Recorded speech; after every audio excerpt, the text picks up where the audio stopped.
But in this orientation, we are essentially going to be walking you through what to expect from the Lumiere program structure, how sort of we build resources, support, as well as expectations from the students who end up doing this program, and what are sort of some of the points of contact that you can expect, how this plays into the larger picture of your academic journey. But with that, let us dive into just some ground rules for the orientation that we're going to cover. The first is, of course, please mute yourself when you're not speaking. This is going to be as interactive an orientation session as you want. So I'm a big believer in having a chat that is popping off. So feel free to drop comments there, either directly to me or publicly so other folks can also see. There will be times when both Kaitlin and I pause to take any questions, so feel free to ask your questions there. But do not go rogue when other people are speaking, so preferably stay on mute, lest there is time for questions. It would be super useful if we could see your faces, just so that we know we are not talking to AI bots, who I hope have not infiltrated this orientation today. But it'd be useful if your network bandwidth allows. Please keep your videos on. We would love to see you, and just make sure you're feeling engaged and clear with the content that we're going to cover. And then, of course, as you have been doing so far through this entire admissions process, bring the fun, the enthusiasm, the curiosity, and the questions, because that is really the key for the next 3 months. With that, a more formal welcome to all of you. Good morning, good afternoon, good evening, depending on where it is that you are calling in from. As young researchers who are sort of embarking on this research process and this research journey, you are joining an incredible line of thinkers, generations and generations of researchers and scientists and philosophers, and exactly that, thinkers who have come before you, who have helped us build the world, build the technology, build the systems and institutions that are now so essential to our daily functioning. And you, in your respective disciplines, are going to be playing a part in sort of taking that knowledge, taking that interest and thought forward. There are a couple of notable thinkers on screen at the moment. I would love to just do a small low stakes pop quiz and see if anyone can recognize the faces you see. If so, drop them in the chat.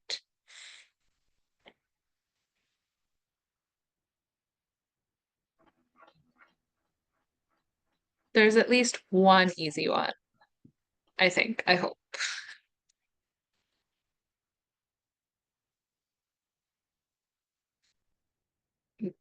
Yes, amazing. Einstein is, of course, front and center, a younger version of him. That was a red herring, but congratulations on passing that first obstacle. So you have a young Albert Einstein on screen. At the bottom left, you also have Gayatri Spivak, who has been an excellent sort of scholar of literary and critical theory in the last couple of years. In the center bottom, you have Thomas Edison with a phonograph. The reason for light and electricity and all bright things in our world and existence. And then at the top right, perhaps the youngest of them all, is Esther Duflo, who is an economist who just a couple of years ago won a Nobel Prize in economics for her work on rent and the idea of sort of rent control and rent prices. But these are folks from different walks of life whose interest in different fields has really impacted and shaped the way we lead our lives today. And our intention, honestly, with this program as a whole is to try and set you up to be able to do something, or at least get you on a path thinking about larger ideas that can change the world. In this journey, you are not alone. You, of course, will be working with your mentors who are going to be guiding you throughout the thinking of throughout the thinking of the research process, the actual research that you do, and of course the writing of the paper. But outside of that, there are a lot of other people who are working hard to make sure that your experience in this program goes super smoothly. One of the key folks who you will be interacting with is your program manager. We will be diving a little deeper into their role shortly, but you can see the program management team on screen. These are folks sort of who have also done their nerdy research and education from all around the world and are interested in peace and conflict studies and music. A lot of them are musicians. Some of them are interested in sort of theater. A bunch of them are interested in psychology. Do a lot of work, oops, on the business and strategy front. And then, of course, you have your dear computer and data scientists. So folks essentially, much like you from all walks of life, whose role is to make sure that you are supported throughout the program. So they will be in touch with you consistently, and they'll be the ones who are making sure that you are staying on track in case you have any questions, queries, concerns, or feedback about the program. The program manager who has been assigned to you, and you will know who they are, will be the person that you reach out to in case you have any questions.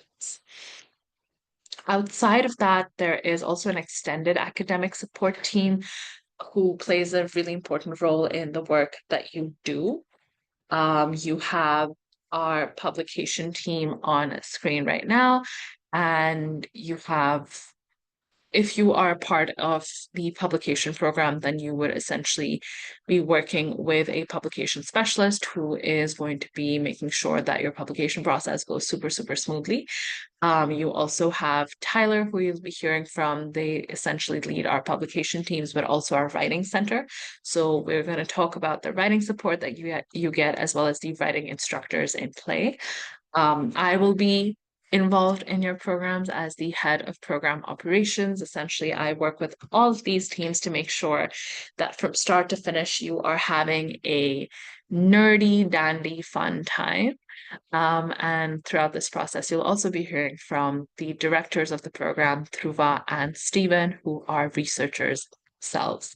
Like I had mentioned today, I'm joined by Kaitlin, who is one of the members of our publication team, but I would love for her to just introduce herself super quickly. Kaitlin, if you could tell us a little bit more about your role, where you're calling in from, and what was your nerdy research accomplishment or your educational background when you were in college. Hi, everyone. Like was mentioned, I'm Kaitlin, and I'm part of the amazing publication team. We work with students in our premium research and publication program to help them publish their work across all different fields. And it's super, super interesting to see the fascinating research that our students get up to and the different topics that they explore. But my personal favorite is all things social sciences and humanities. I did my honors degree at the University of Cape Town in South Africa, where I specialized in politics, philosophy, and economics. So that is my nerdy area of interest and huge passion. And I love to see so many high school students and young students getting engaged in research and especially exploring topics like history and economics and philosophy. Love and appreciate that so much, Kaitlin. Thank you for that introduction. We would at this point just love to hear a little bit from the folks on call.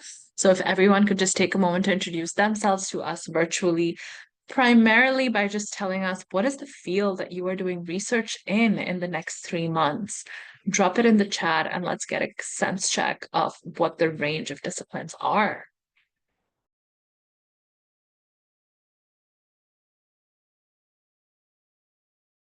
Okay, we're starting off strong with neuroscience and neurology and public policy and aerospace engineering. I see math, international relations, computer science, physics, and medicine, which sounds like such an interesting intersection. There is law, mechanical engineering, psychology, biology, and public health. Oh, biology is really taking the lead in this chat. There's plant biology, medicine, engineering, and economics. That's another really interesting interdisciplinary interest. Biotech,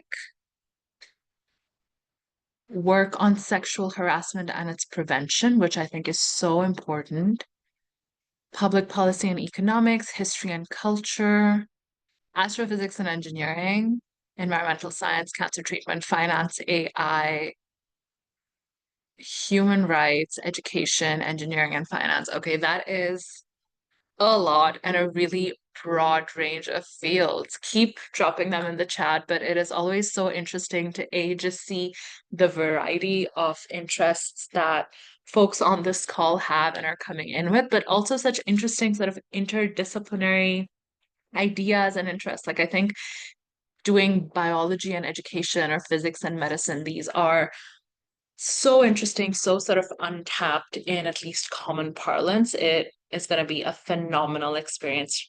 Bring those two disciplines together and do something. We also see economics and data science, of course, two very useful skills and something with a high application.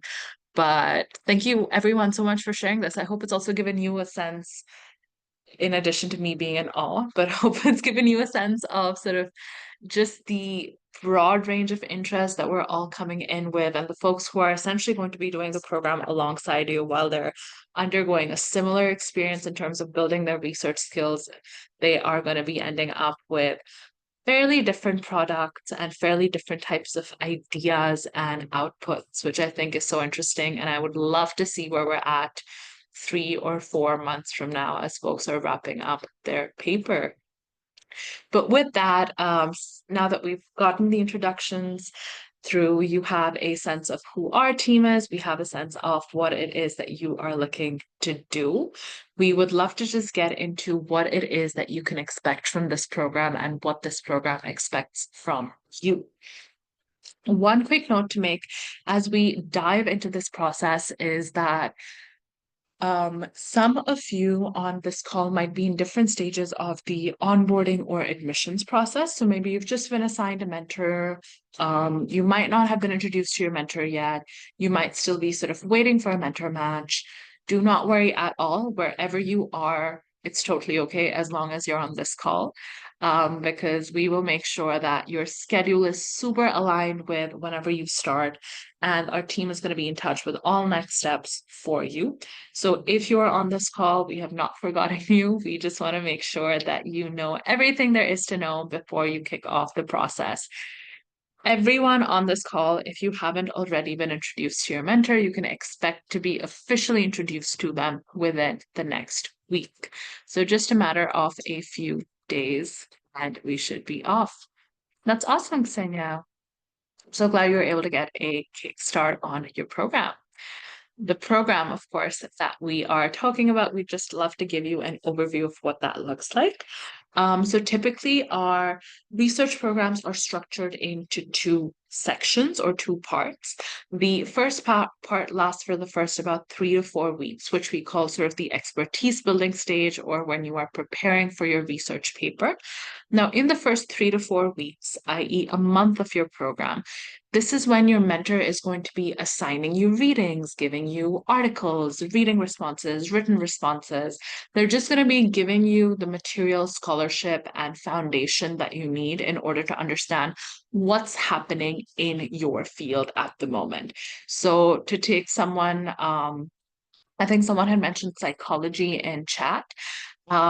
If you're, for example, interested in child psychology, then your mentor would be giving you readings on what is sort of happening in the field of child psychology so far. What are some of the gaps in knowledge? What are sort of the most recent studies or the most pressing questions in the field right now?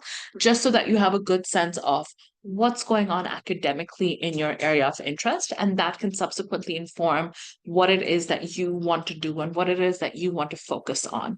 What this does mean is that it's 100% okay if you don't have a very clear research question or research direction in this moment. The minimum requirement is for you to just have an interest in the area that you have told us you're interested in, and to be super open to sort of diving into that exploration stage with your mentor. So the first 3 to 4 weeks are going to be spent just learning what's happening in the discipline. That should enable you to say, based on this, here are the 1 or 2 questions that I really want to answer through my research project.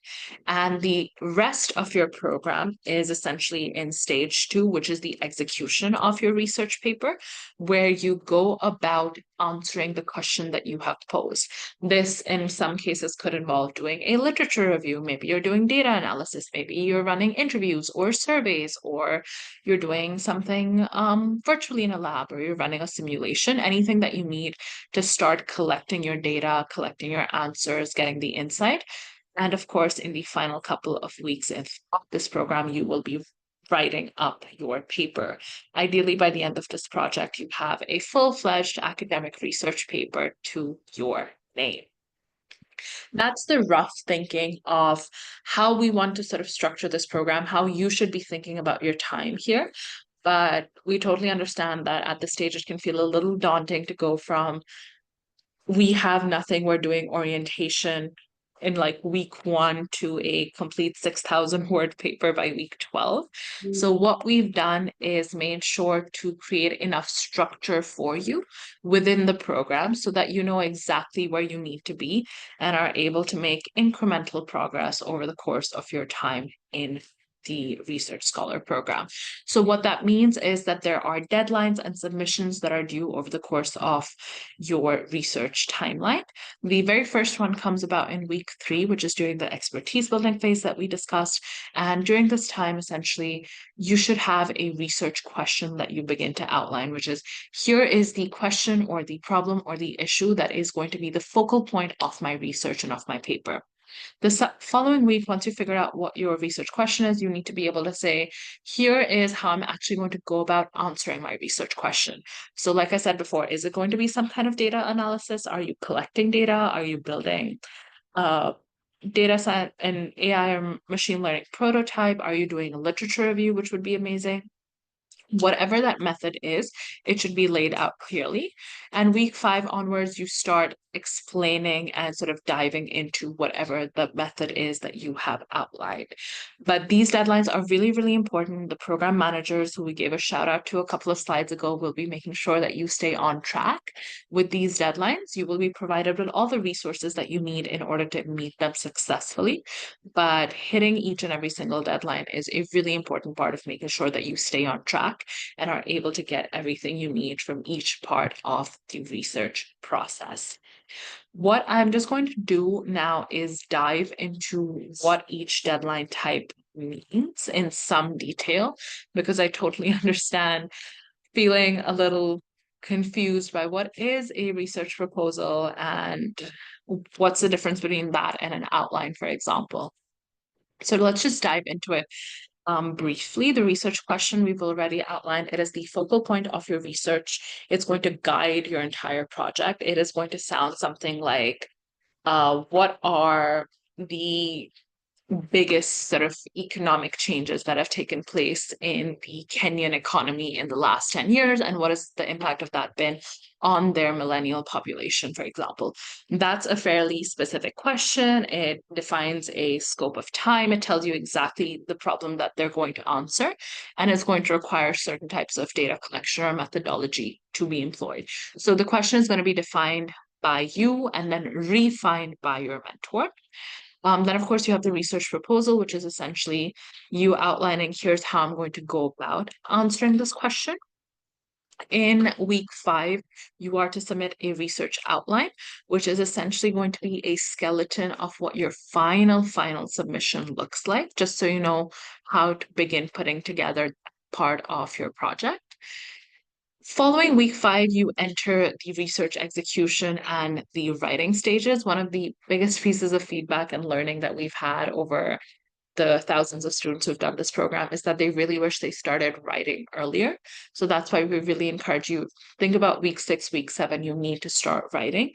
By week 7, we have something called a milestone due, where essentially you need to have at least 900 words of your paper complete and submit it for review to your mentor and program manager. By week 9, you're sort of in the last stages of your program. You should have a first draft ready. That's about 80% done. And then, of course, by the end of the 3rd or 4th month of your program, but typically week 12, you should have a complete submission that ranges anywhere between 5,000 to 6,000 words ready for submission. And that's how you will officially complete your program. Super important deadlines. All of this will be shared with you, resources around how to approach each deadline, how to think about writing, how to structure a proposal, an outline, a question. All of this will be offered to you. So you will be well supported, and you can always reach out for more support in case you need it. But I would love to just pause here and take a quick pulse check, see how this is sitting with everyone. Does anyone have any questions on anything we've covered so far, or anything on their mind right now? So I'm just going to pause for 10-15 seconds to let people either unmute themselves or drop it in the chat.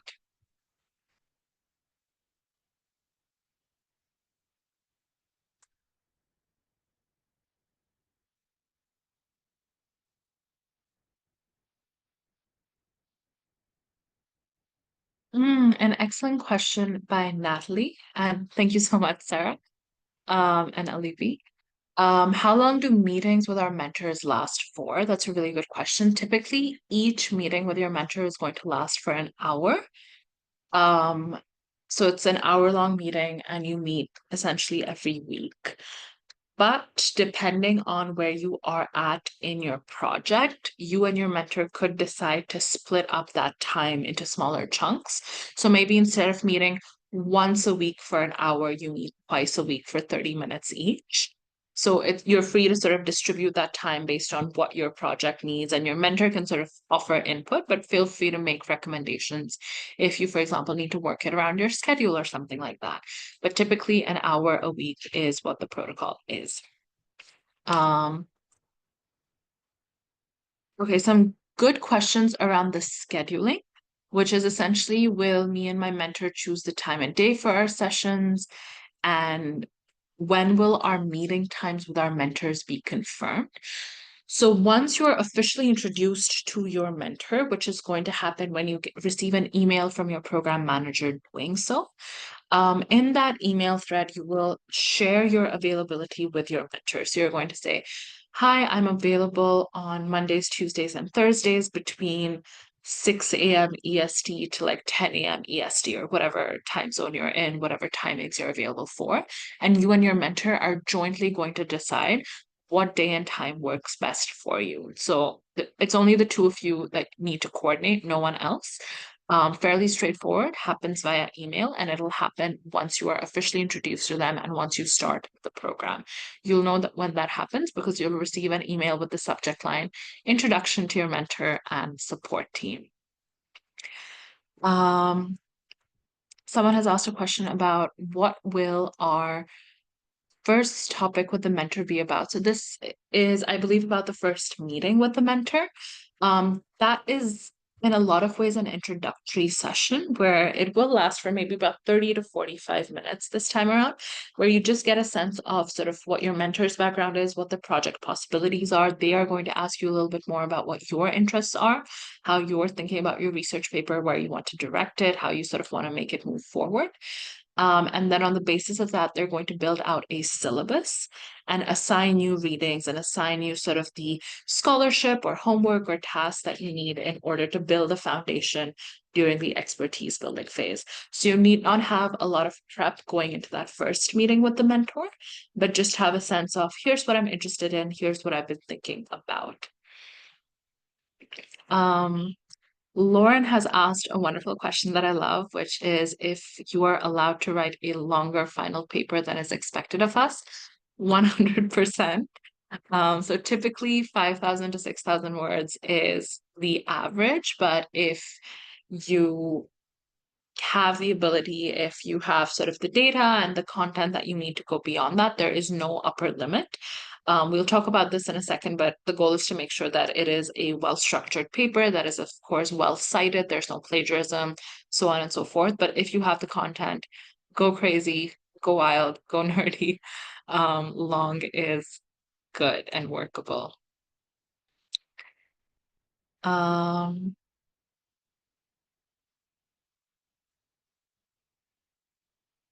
Okay, some very interesting questions.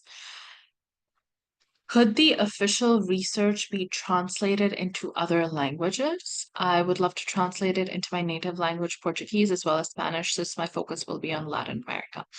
100% Breno. So my sense is what would probably be most feasible is for the paper and the immediate output of this project to be written in English, because it would really depend on what whether your mentor, for example, knows Spanish or Portuguese at that level. If they do, it can straight up just be a Spanish paper or a Portuguese paper. But if they don't, then you'd probably have to spend your time in this project writing it out in English. But following that, you are 100% the owner of your paper and the owner of your research. So you're free to translate it and disseminate it in ways that you would like. But that's a wonderful question. I think especially if you're focusing on a region, it makes sense for the research to be accessible to people in that region. So thank you so much for that question. Um, We have another question, which is, I know publication is not guaranteed for the individual research program, but can we ask help from our mentor in order to publish the research? That's correct. So we do not offer publication support if you are in the individual research program. You can ask your mentor, but we sort of leave it up to their discretion as to whether or not they're able to support you. So we cannot really guarantee even the mentor support, but if you have a promising research paper and you are sort of on a full scholarship, then our team will be reviewing your work and trying to see if we can support publication on your end. So that sort of depends on the overall output of the final paper. I'm just going to take a few more questions. I can see more of them coming up. Thank you so much for that. But we'll take like 3 more and then move ahead. Okay, Wanya, I think we've addressed part of your thing, which is yes, the individual research program does not offer publication support, but once you've written your paper, the paper is yours. So you, as the student who's written it, are the owner of the paper. You're free to independently try and publish it. That's 100% your prerogative and something you could do.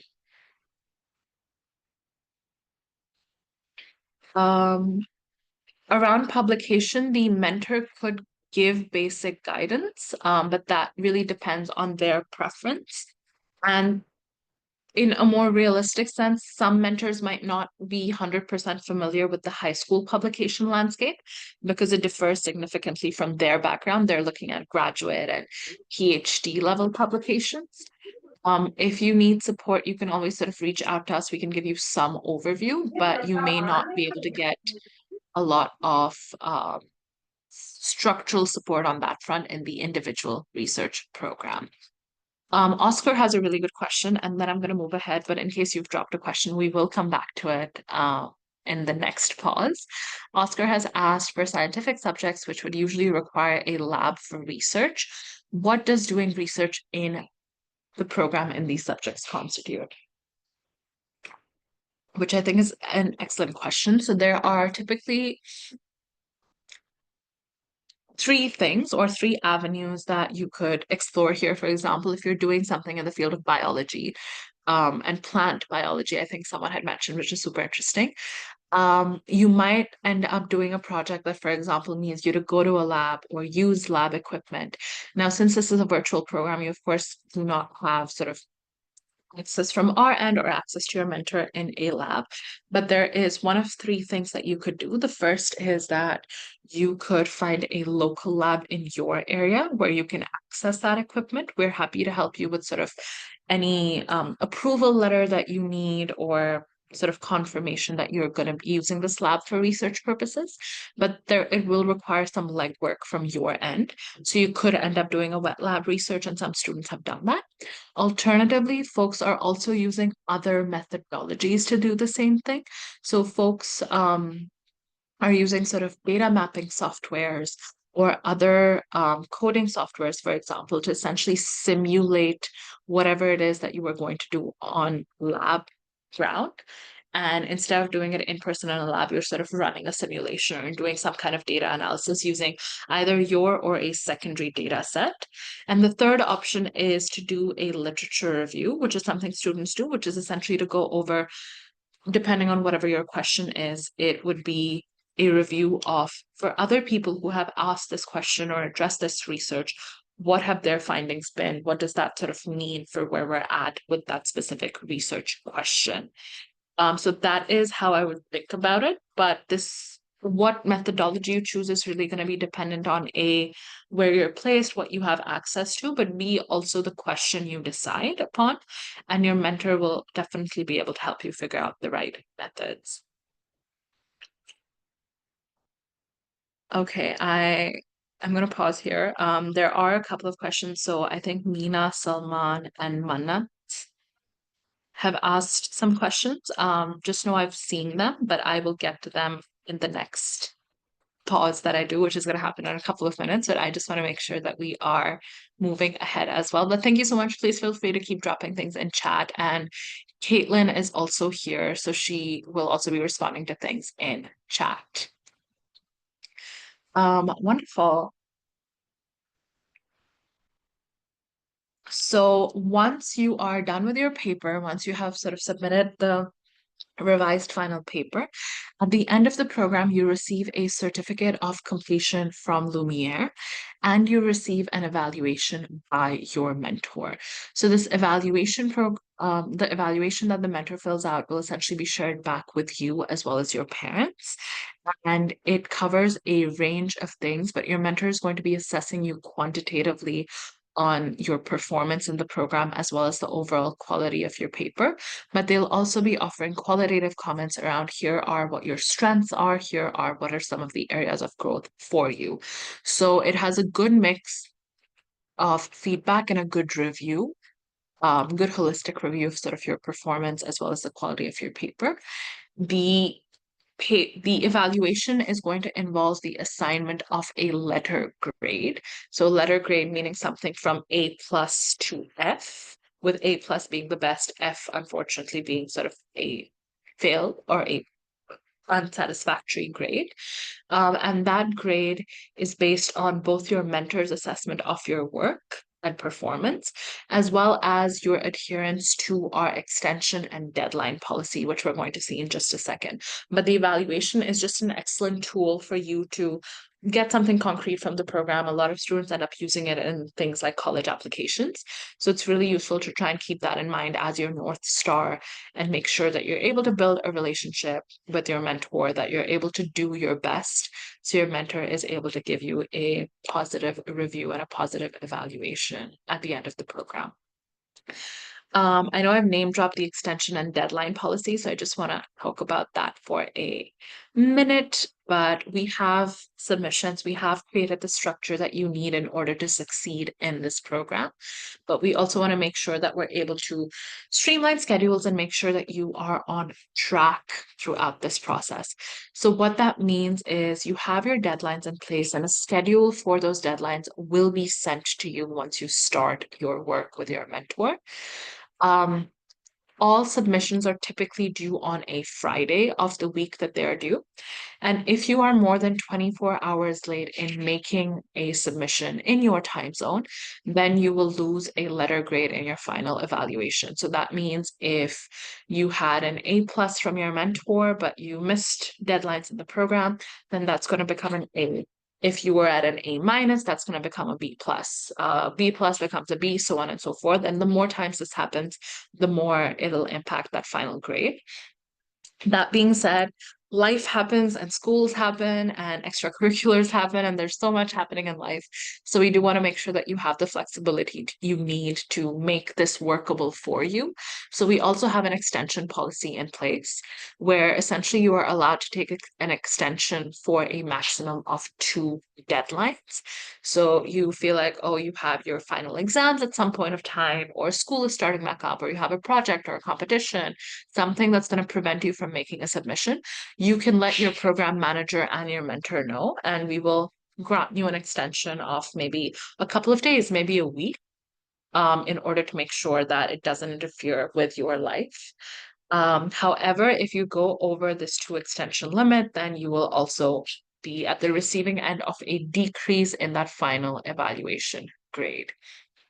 So the goal is to try and communicate early, communicate often with both your mentor and your program manager, and you should be good on this front. But the deadline management and managing your extensions and submissions is super, super important. With that, we have name dropped some of these roles already, but I thought it would be super useful to just give you an overview of what are the stakeholders that you will be interacting with throughout your program with Lumiere. So the very first stakeholder is, of course, your mentor. They are going to be working with you perhaps most closely over the course of the next couple of months, and they are going to be providing you with the one-on-one research support that you need. They will help you with brainstorming, give you feedback on your ideas, sort of guide you and give you direction to go in the right sort of path for your own research. They'll also be sharing academic resources and scholarship articles, just helping you throughout that entire process. One thing they sort of will not be doing is writing the paper for you or doing the research for you. It's really meant to be a back and forth. Ideally, you come in with the ideas, with the initiative. You have thoughts on, hey, I'm thinking of doing this, or I'm really interested in this. Do you think it's possible? What your mentor will do is act as a sounding board and someone who can help you refine those ideas very clearly. They will not generate ideas for you. So really important to still sort of maintain that independence throughout this process. Then, of course, you have your program manager who is going to be providing all program related support when it comes to scheduling, deadlines, extensions, feedback that you have, any concerns that you might have or support you need, whether it's about the program or your mentor. Your program management is going to be the go-to person. They're all super sweet and very invested in making sure that you have a good time. They'll also be the ones who are sharing templates for different types of submissions when you need to make them. And lastly, you're going to have a writing center instructor or a writing center coach that we'll get into in a couple of slides. Their role is essentially to help you edit and improve the quality of the research paper that you write. So essentially making sure that paper you have is of really good quality and meets the standards that we have set in place. Wonderful. I can see Kaitlin is doing wonderfully in chat. Thank you so much. I'm going to keep moving ahead, but feel free to keep dropping questions, especially if something is unanswered and you would like to sort of bring it up to speed. Please feel free to drop it in chat. Either Kaitlin or I will address it in the next couple of minutes. Great. So what we move into excellent question, Breno. So we have a slide dedicated just to the writing center that we're going to get to, and I would be happy to answer this at that point of time. It will be covered. What I would love to get into is what the expectations are from you now that you have a good sense of what the program structure looks like, what the deadlines are, what the submissions are, what are the outputs that are expected from you. In practice, the way we sort of want to work with you, the relationship that we want to build over the course of the next couple of months is one where we are facilitating this program for young adults and future leaders, future researchers, in the world. And what this means is essentially abiding by a couple of expectations that will help make this entire process go a lot more smoothly for you, for your mentor, as well as for us. So the tenets around that are firstly communication. You know, we're a completely virtual program, which means emails are gospel and really, really important. So please make sure that you're responding to emails from either your mentor or your program manager or anyone from the Lumiere staff within 24 hours of receiving them. So you can download the Gmail app, the Outlook app, whatever it is that you use, and just make sure your notifications are on and you're keeping tabs on that. It's also really important to communicate early and often. So since we're at the start of the program, this would be the best time for you to look ahead for the next 3 months. Look at what your academic calendar looks like, what your extracurriculars look like, are there any obligations, assessments, weeks that are going to be super hectic for you? If so, you can let your mentor and program manager know literally at the start of the program, because we can help move your schedule around. And it's a lot easier to do that if we know early. So communicate more, not less. Keep us in the loop about your life. Tell us what's going on, and just make sure that you are in touch with different stakeholders. Then, of course, crucially, anything and everything to do with mentor meetings, it's really, really important that you respect and adhere to the meeting time that you and your mentor discuss. This meeting time is set only after taking sort of your consent, your availability. So since you have agreed to show up, please do show up and make sure that it happens on time. So preferably don't be late. And in case you need to reschedule or some sort of emergency has come up, please reschedule at least 48 hours in advance, barring sort of any health emergencies, in which case there can be a shorter notice period. But if you reschedule a meeting sort of super last minute, it's 10 minutes to the meeting and you're like, hey, I cannot meet, you will have to forfeit that meeting. So if you had 9 hours with your mentor, 9 sessions with your mentor, that will come down to 8. This is just to protect their time and make sure that we're being respectful on both fronts. The third piece is, of course, deadlines, which we've already spoken about, but stick to them. They're really important. We've designed them so that they're additive to your experience, and that they sort of support you in the writing process every step of the way. If you foresee any difficulties, please communicate, let us know, and we would be happy to help you in the best way we can.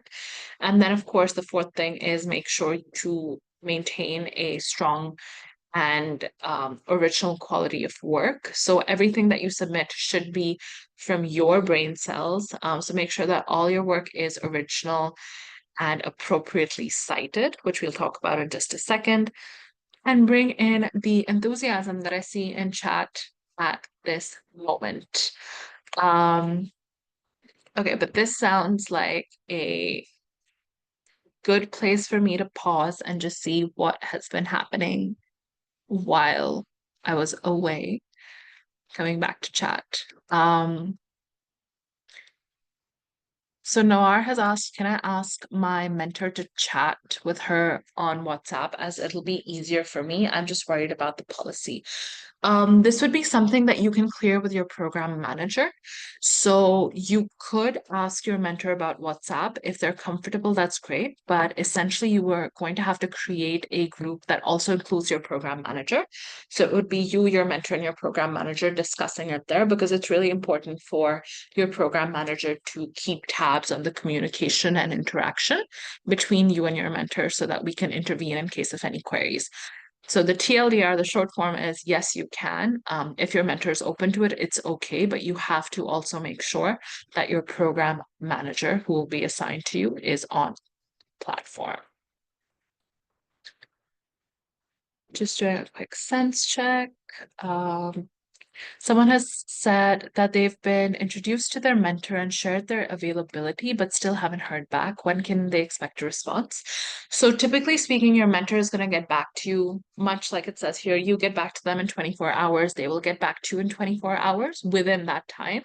But sometimes they might be delayed over the weekend. They're also just wrapping up their college or their university semesters for their doctorate. So they might be a little delayed, but no worries at all. In case of any excessive delay, your program manager will be stepping in. But if you were launched maybe in the last 24 to 48 hours, you are still on track. And at least by Monday, you will have a response from your program manager and mentor. Thank you so much for the question. Natalie has asked, if we reschedule a deadline, will it count as an extension? Yes, if it's done when that deadline is due. So if you do it, for example, at the start of the program, you tell us, hey, in weeks 3 and 4, I will not be available because of XYZ reason. We're going to rework the schedule from the start. That doesn't count as an extension. But if we're in week 3 and you have the week 3 submission and you ask to reschedule, that would count as an extension. So the earlier you do it, the better it will be. Awesome. Thank you so much for your questions. As always, keep them coming. And once again, super grateful for you, Kaitlin. Your responses are so comprehensive. We have a super writer with us. Great. So with quality of work in mind, I know someone had a question sort of around citations as well. Just thought it's super important to go through. This is one of the core tenets of academic research. Academic honesty is an extremely, extremely important part of the research process, an extremely important part of what you are going to be doing. It is really important over the course of your engagement with this research project that you attribute all your ideas to the sources that you get them from. Your mentor is going to be giving you readings, scholarships, articles, assignments. You are going to be reading a lot of different things in order to educate yourself more in your chosen area of interest. And of course, those ideas are going to come together and get consolidated for your research paper. It is totally okay for you to include those ideas and include that type of thinking or arguments or data or statistics, as long as you attribute them to the source they came from. So if you are saying that in the last 20 years, we've seen like a 40% decline in the female fertility rate in Asia, for example. That's a wonderful statement. It'll sound good in your paper, but please tell us, where did you get that data from? What is the article? What is the reading? What is the magazine, the newspaper, whatever it is that you got that data from, so that it's easier for us to fact check. If you end up publishing it, people should be able to review what you're saying and know where you're sort of getting your thinking and data from. So attribute all your ideas. Every single assertion should be backed up by scholarship. Your mentor is going to help you pick a citation style, because there are a lot. A citation style is basically the way you attribute something and how you do it in written form. There will be a workshop on citations and academic honesty that's going to dive into this in some more detail a couple of weeks from now. But pick a citation style, be consistent with it. Your mentor can guide you on this front. In case you get stuck, you can reach out to your writing instructor. They are experts in all things around academic honesty and are there to make sure that your paper is as honest and original as possible. But please note that a plagiarized paper will not be admissible as the final output of the program, and your program will not be considered complete if that is your final submission. And if you are in a publication program, furthermore, your paper will also not be eligible for publication. It will likely get blacklisted from any publications you submit it to as soon as they run it past a plagiarism checker. In 2024, almost 2025, I would be remiss to not talk about generative AI and ChatGPT. LLMs are all around us. We're using them, and they can be an excellent sort of tool for good for our thinking. So our running principle at the Research Scholar program is that you should use them, you can use them in ways that feel useful for you, but still ensure that the authenticity of the paper you're writing stays intact. So it's really important for you to actively engage in the research process and still conduct independent investigations and learn how to think critically. But with the supervision of your mentor, you can still use approved LLMs like ChatGPT as likely as a brainstorming partner to get sort of that initial set of ideas from. In case anything that's generated from something like a ChatGPT or any other type of model is used in your paper, that should also be cited. So still attribute it externally. And make sure that you are vetting the accuracy of that information before you include it in your paper. It is, of course, not a replacement for your original work. Just like we will be assessing you for plagiarism, generally speaking, as highlighted in the previous slide, the usage of generative AI in order to write entire parts of your paper or any uncited use of generative AI will also be counted as plagiarism and will mean your paper is inadmissible. So this is a really core tenet, really, really important to understand. This is to say you can use ChatGPT, but use it with caution and make sure that you are still doing something independently and doing most of your work independently for the paper. We'll just doing a quick sense check of chat, and we should be good to go. Cool. What we're going to dive into now very quickly is some of the resources that are present for you. Kaitlin, I would love if you could just share the links for these in chat.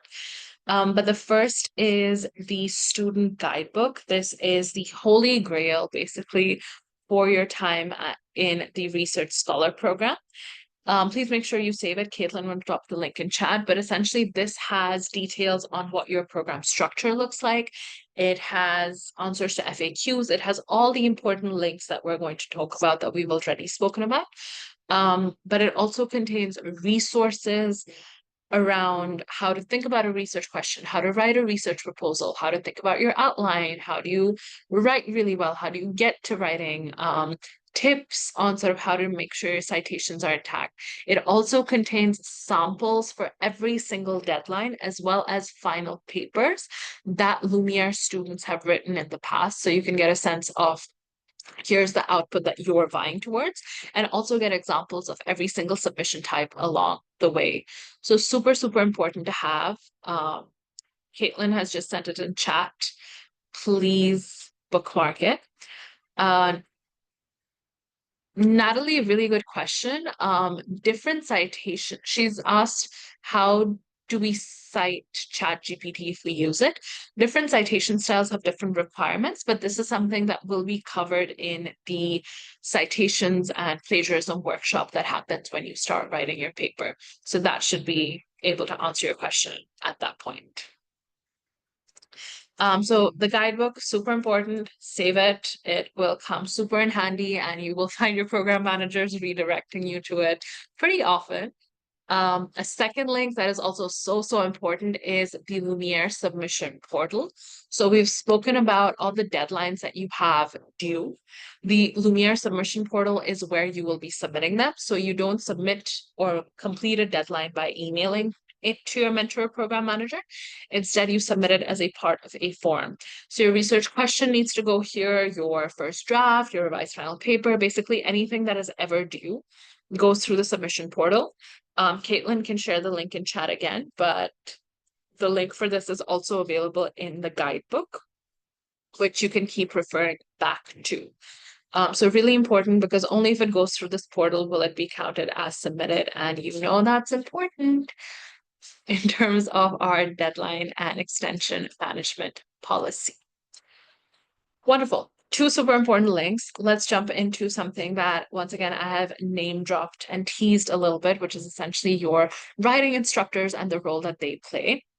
So the Lumiere Writing Center is a resource for you to get feedback on your paper and discuss your paper with a writing instructor. These are usually graduates across different fields, but folks who are broadly in similar fields to you, or fields that sort of have similar academic and research processes.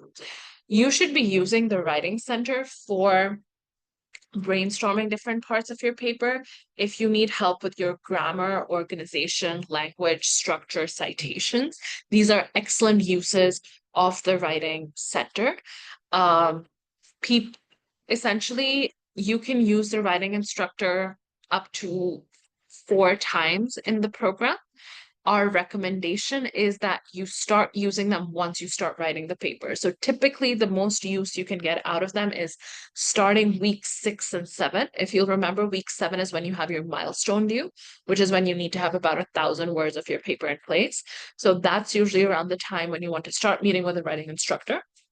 Depending on what your preferred learning style is and communication style is, you can either send them your paper and request written feedback where they might leave comments, suggestions, edits to your document, or you can submit and share the paper with them and request a call. So you can have a one-on-one Zoom or Google Meet call where they sort of walk you through what it looks like, and you can set up that call or even ask other questions that you might have.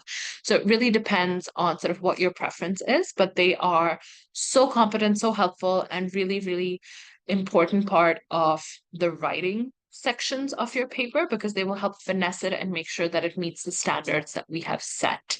The link to schedule meetings to get feedback from writing instructors is once again on the guidebook. So feel free to use it there, but the best time to utilize it would be in the second half of your program. Breno, I know you had a couple of questions around this. Does that answer most of it? Feel free to let me know if there's anything else on this that would be useful. Okay, awesome. Great. What we're going to jump into is some FAQs. While we cover these, feel free to ask other Qs that might come up. Yes, Silvana. So you can use, if you're in the individual research program, then you use it up to 4 times. Thank you, Caitlin. So just a couple of frequently asked questions that we thought we'd cover at this stage, so we have context on the research process, is what do you do once you receive the introduction email from your program manager? Once you receive it, just make sure that you've responded to the email and you've replied all. And you've sent your mentor and your program manager availability. So typically specify days you're available, timings, and also time zone, because your mentor might be in a different time zone than you, and it just helps to know where it is that you're calling in from. In case your mentor has not responded to your introduction email, no worries. Sometimes they might have another commitment. And like I said, they're also wrapping up their semester at the moment. So much like you, they're in the same academic assessments, SEM and finals both.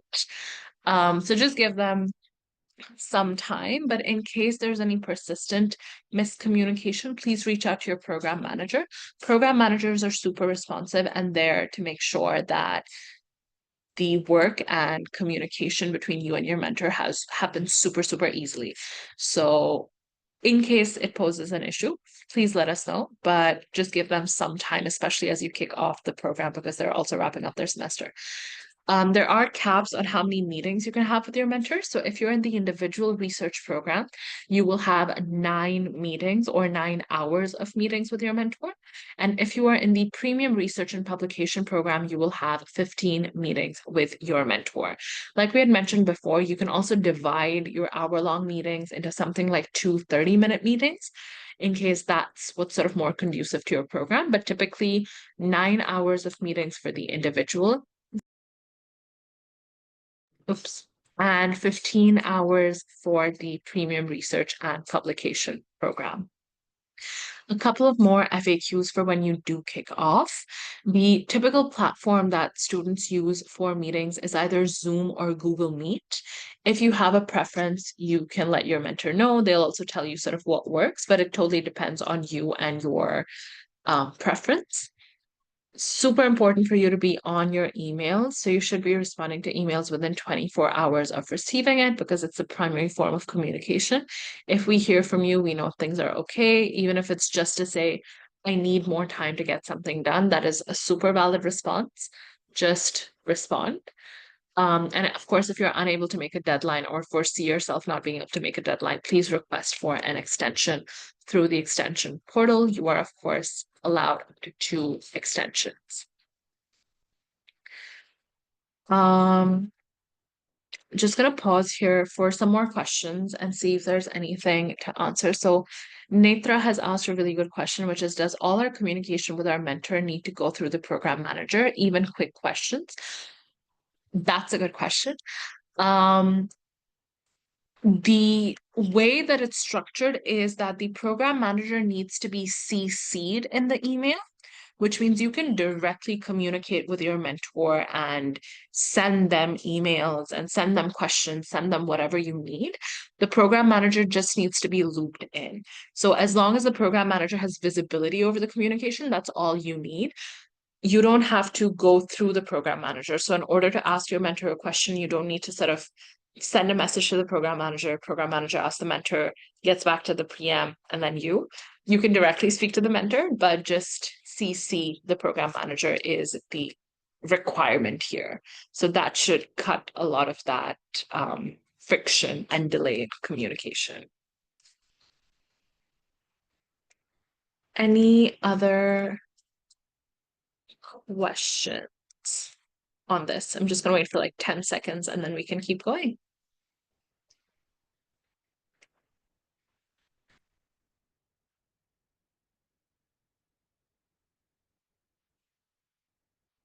Okay, so we are in a good place. And we move sort of into some final thoughts, at least on this section, and then there's more. So final thoughts from my end, then I have to pass it over to Kaitlin. But one of the most important things on this front is please show gratitude. So say thank you to your mentors. They will really appreciate it. They are very friendly, very nerdy, very sweet people. And they're very excited to work with you on your areas of interest. So they've reviewed your profiles, they know what they're sort of in for, and they're very excited to see that through with you. It's really useful to build a relationship with them because they can be guides for you even later on in your life beyond this program. But it really just starts with a thank you. So when they do something that you sort of feel appreciative of, or something that you find really helpful, please make sure to thank them, and they will be sure to do the same to you. That wraps up sort of the general section for the orientation. I will just leave you with some Lumiere lore super quickly, which is that on this slide, you will see two folks who you saw in much better pictures early on, but it's essentially our founders, Stephen and Dhruva. You can sort of spot them on the two sides of one of our mentors on the left, and then on the leftmost side on the right picture. This is them when they met back in, I want to say 2014, when they were sophomores at Harvard. And they incidentally met doing a summer research program. And that's where they became friends. And that's where sort of the initial idea for Lumiere was germinated. And cut to 10 years later, they are running Lumiere and building these programs and making this happen. This is to say that there is friendship and community and a lot that can happen with long-lasting impact through just a simple 3-month research program. So our desire for you is really to make sure that you're able to build community, build friends. We will be sending a link to a Discord server that we have in case that's something you want to join with folks from the current cohort, but you'll also have alums from previous cohorts in case you need tips or suggestions around college, around doing the research process. It's a really fun community. So feel free to join it, but also we really hope that this is an engaging and fruitful process for you. We, of course, have folks from all around the world across so many different disciplines. I think it's going to make itself up to be a really, really fun set of papers and a really fun set of research programs. So with that, we wrap up the general orientation session. At this stage, if you are in the individual research program or the fellowship program, this is where your orientation ends. If you are in the premium research and publication program, please stick on. We will be covering the publication process. But for everyone else, thank you so much for your time and energy. And we are so excited to kick off this process with you. In case you have any questions, please feel free to drop them in chat. But we will be moving into the part of the orientation that is just for folks who are doing the premium research and publication program. Thank you all so much.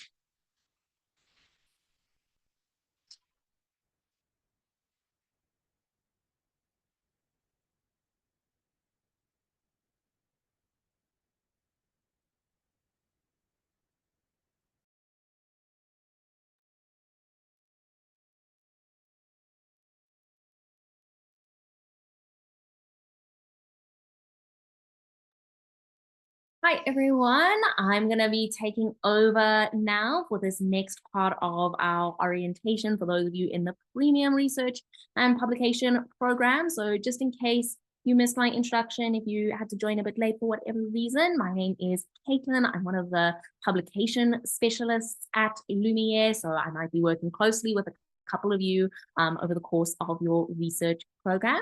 We're going to jump in and tell you a little bit about this premium program structure and the publication process and how it works. If you have any questions, please feel free to drop them in the chat at any point. But diving straight into it, what is the point of actually publishing your research? So there are a couple of reasons that you might want to publish your work. Firstly is to get just true understanding of the academic process in full.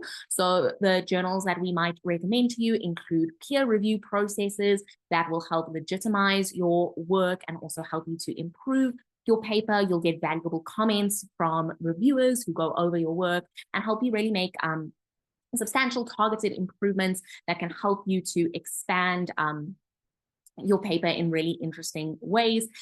It's also a very great way to distinguish yourself in a already very competitive admissions process, something that you can put on college applications, on your CV down the line, and gives you a jump start onto the world of publishing and understanding that from a high school level, as this might be something that you're even interested in pursuing as an undergraduate or graduate student later on in your academic careers. It also does take substantial time and effort to get your work published, especially if you're aiming for a very prestigious journal. It requires a lot of work, revisions that might be needed, peer review process, and going through this entire process can really show that you have an ability to commit to your work, acquire strong writing skills, work independently, and show your determination to succeed. And then finally is also just because once your paper is published, it can be shared very widely. So in these journals that you might be interested in publishing in, they might have various readerships, people that are going onto that journal, reading the different papers that are published. You can share it on social media and potentially in traditional media avenues as well. And this allows a broader group of people to get to experience and be exposed to your work, which is one of the great joys of academia and of publishing in general. So that's a little bit about why you might want to go through the publication process. In terms of an overview of our publication process here at Lumiere, so your mentor is going to help you develop and write your research paper, but your publication strategist is the person that you're going to be in touch with and communicating with to actually help you with the process of submitting your work to an academic journal, a magazine, a competition, or potentially a conference as well. So your publication specialist or PSA is a very, very important touch point and person for you to be in communication with. They are going to help you to identify a target journal, understand the academic process of publishing, and guide you through this process. While you will be guided through this process, no reputable program can guarantee or promise publication. What we do guarantee is we will support you and guide you through the process, but it is up to you and the quality of your work that is going to ultimately reflect on your chances of publishing. We'll help you identify a publication target, prepare your manuscript, and then if your manuscript is not accepted to your first choice or your primary target, we can also help you with identifying and submitting to backup targets and pursuing other avenues for getting your book published. So in addition to working one-on-one with your publication strategist, we are going to be offering you a proprietary database that has a number of different publication targets. This can be found on Airtable, and you can go through this database with your mentor to narrow down your targets based on the type of work you're doing, what field you're in, what your paper might start to be looking like. And you can also reach out to your publication specialist for guidance on what sort of targets might be appropriate depending on your field. You can also search for publication targets on your own. And again, reach out to your publication specialist, tell them which targets you're interested in exploring, and they can provide you with advice and guidance on how best to approach this. So I mentioned the publication specialist quite a lot. You'll be working with us throughout your program. And in addition to that, you're going to have workshops throughout your program that relate to the publication process. So there's going to be a workshop that takes place in week 2, which is going to help you to identify and build that initial publication strategy that you then might define with your publication specialist and submit with your research proposal in week 4. And continually just reach out to your publications strategist, be in touch. They're always available by email to help you and build and develop that publication strategy. So then what type of projects and papers do publication targets look for? So Prakriti mentioned earlier in our orientation that there's a lot of different ways that you might approach structuring your research paper and a lot of different methodologies that you might consider using. We have publications that might be able to accept any range of those different methodologies. Some of our publications will primarily focus on original research, and some of our publications might also accept literature reviews, as well as theoretical papers or more niche or novel projects. So it is very much dependent on what your project is, which sort of publication target you might look to, and where you might end up publishing. But some examples are independent data collection, data analysis that is hypothesis-based, literature reviews in general. When you're trying to publish, you want to be making sure that your literature review has a very strong argument and novel contribution to the field and is not just summarizing existing papers, theoretical papers, and then, like I mentioned, additional novel types of projects, case studies might be appropriate in certain fields for certain publications. So there's a whole huge range of different methodologies and different types of projects and papers that might be considered for publication. So it's a really great idea to chat to your publication specialist about what might be a good fit depending on the type of research that you particularly are interested in doing. In terms of the overview of our timeline, so like was mentioned before, in the week 1 to week 4, we are in the preparatory stage of actually executing your research paper. So here, if you're in the premium publication program as well, you're going to be doing that publication workshop that I mentioned. You're going to be setting your initial target. You might be communicating with your publication strategist on what might be the best target for you and your research paper. Week 5 to 12, you're executing your research paper. But because you're interested in publishing, we're not just executing a research paper generally, we're executing with the specific goal in mind of fitting the requirements of your publication target. Your publication specialist will be sharing resources and materials with you throughout your program of how to write your paper based on your target. We've got workshops, we've got one-pages of information on the different journals, and all of the different journals will have submission requirements and guidelines. So you should make sure that you are following that as you execute your research paper. Once you have completed your research paper, congratulations, it is now time to start the work of actually publishing it. So week 13, we're going to submit your paper to a journal. You'll work with your publication specialist again to guide you through this process. Some journals might require you to work with your mentor. So Journal of Emerging Investigators requires an adult co-author or sponsor. You might work with them to publish. Some journals, your publication specialist can submit on your behalf or help you with that. And some journals you might submit to independently, but you will still continuously have the support of your publication specialist through that process. Then, depending on the journal, these things can take time. So some journals have review periods of 2 to 4 weeks. Some journals have review periods of up to 6 months. So this is also something you're going to want to keep in mind when you're building your publication strategy. But once you've submitted your paper to a journal, you are going to wait to hear back from that journal. Once you hear back from that journal, the journal might request revisions and resubmissions. You're going to edit your paper, go through that peer review process, like I mentioned, that's really going to help you improve and expand on your research a little bit. And then you are hopefully going to be accepted to your publication target, your initial publication target. But if that is not the case, as is sometimes does happen in academia, we don't always get published in our first choice, your publication specialist can help you with submitting to a backup target, maybe something that's a little bit less selective, a different journal that you are also considering. And then you will repeat that process of submitting to a backup, waiting to hear from them, and continuing from there.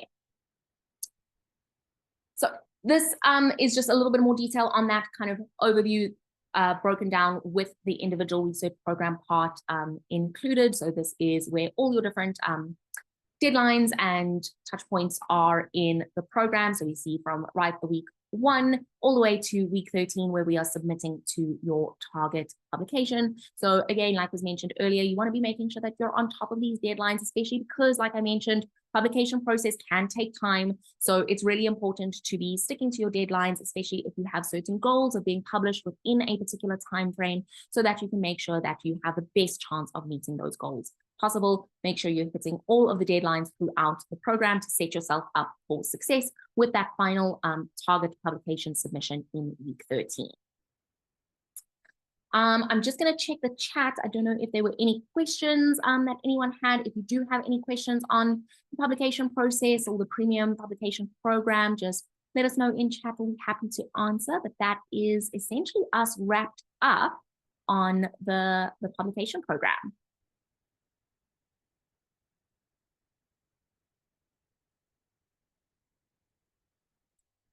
Okay, I'm not seeing any questions yet, so I'm assuming that means that we are all good on that front.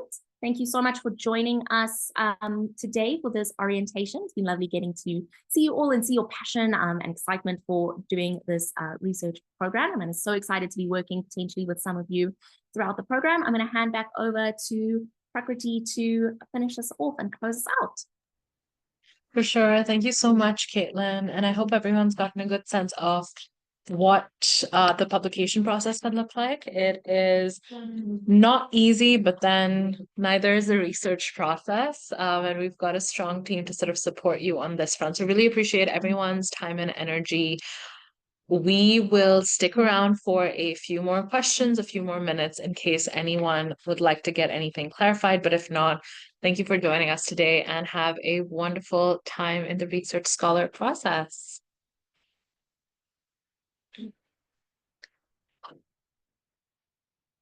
So Sarah, if you are in the Premium Research and Publication program, you will engage in an independent publication process. And regardless of there's no sort of selection process there.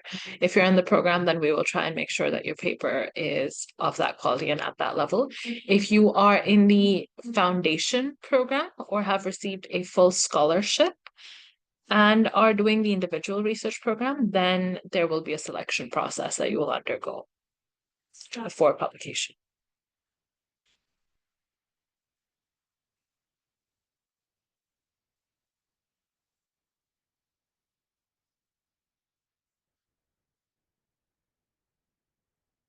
Okay, awesome. Thank you, everyone. Feel free to drop off or stay on for any questions. But Kaitlin and I are super grateful that you took out time to listen to us today. And thank you for such a popping chat.